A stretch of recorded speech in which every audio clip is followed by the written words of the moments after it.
দিয়েছে। এটা তো টার্গেট করে করছে বিজেপি, বোঝাই যাচ্ছে। কথা হচ্ছে যে তুমি চিন্তা করো না,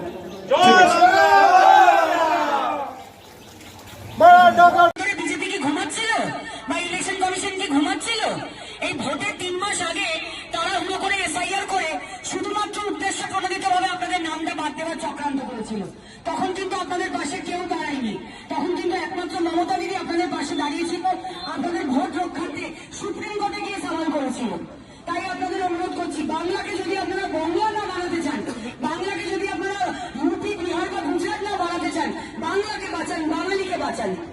আর আমি আমার কথা বলে বলবো, মাত্র 1.5 বছর সুযোগ পেয়েছি কাজ করার, সবটা হয়তো পারিনি করতে 1.5 বছরে, কিন্তু বিশ্বাস রাখুন, ভরসা রাখুন, আগামী 5 বছর আমি কাজ করব।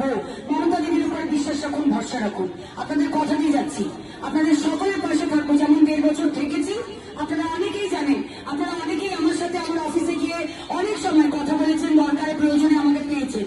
তাই আপনারা 1.5 বছরে যদি আমাকে আপনাদের পাশে পেয়ে থাকবেন, আগামী 5 বছর অবশ্যই পাবেন, এইটুকু আমি কথা দিয়ে যাচ্ছি।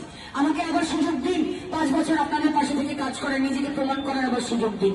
সবাইকে অনুরোধ করছি, আশীর্বাদ করবেন, জোড়া ফুলে ভোট দিয়ে 29শে এপ্রিল আমাকে পুনরায় নির্বাচিত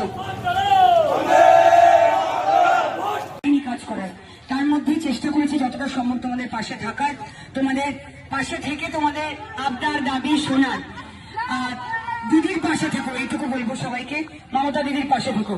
মনে রাখছি, এসআইআর এর সময় কিন্তু সব মহিলাদের নাম বাদ দেওয়ার চক্রান্ত করেছিল এই বিজেপিতে, তখন কিন্তু কেউ তোমাদের পাশে দাঁড়ায়নি, দাঁড়িয়েছিল একমাত্র মমতা দিদি, সুপ্রিম কোর্টে গিয়ে সওয়াল করেছিল। হ্যালো,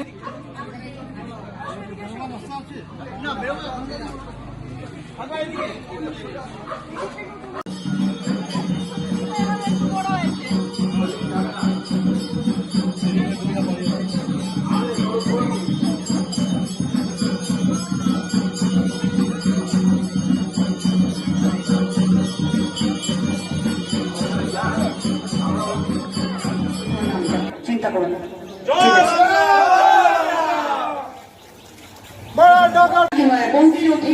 এখানেরই বাসিন্দা, কিন্তু নাম কেটে দিয়েছে। মানে জন্ম এখানে হচ্ছে, পোস্ট অফিসের এখানে বাপের বাড়ি, এখানে বিয়ে হয়ে এসছে। ও 24-এও নাম কেটে দিয়েছে। অবশ্যই আমাকে, আমি বিধায়ক হিসেবে জোড়া ফুলে ভোট দিয়ে ঘাসের উপর জোড়া ফুল চিহ্নে আপনারা বাঁচাতে চান, বাঙালিকে যদি আপনারা বাঁচাতে চান, জোড়া ফুলে ভোট।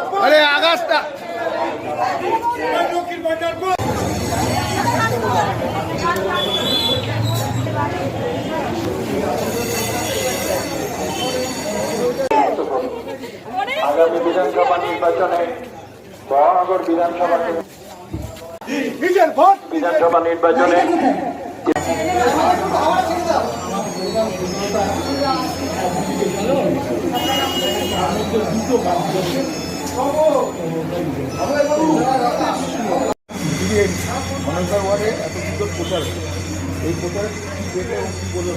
এটাই দেখলাম যে প্রচুর বৈধ ভোটারের নাম বিজেপিতে চক্রান্ত করছিল কাটার। এখানে আমাদের সব সিনিয়র লোকেরা রয়েছে, এরা বসে বসে 11টা-12টা পর্যন্ত লোকের নাম ধরেছে। আমরা মানে মত দল দেখিনি, ধর্ম দেখিনি, মত দিইনি, নির্বিশেষে সমস্ত ভোটের মানুষ হলেই তাদের নাম 11টা-12টা অবধি বসে বাঁচানো হয়েছে।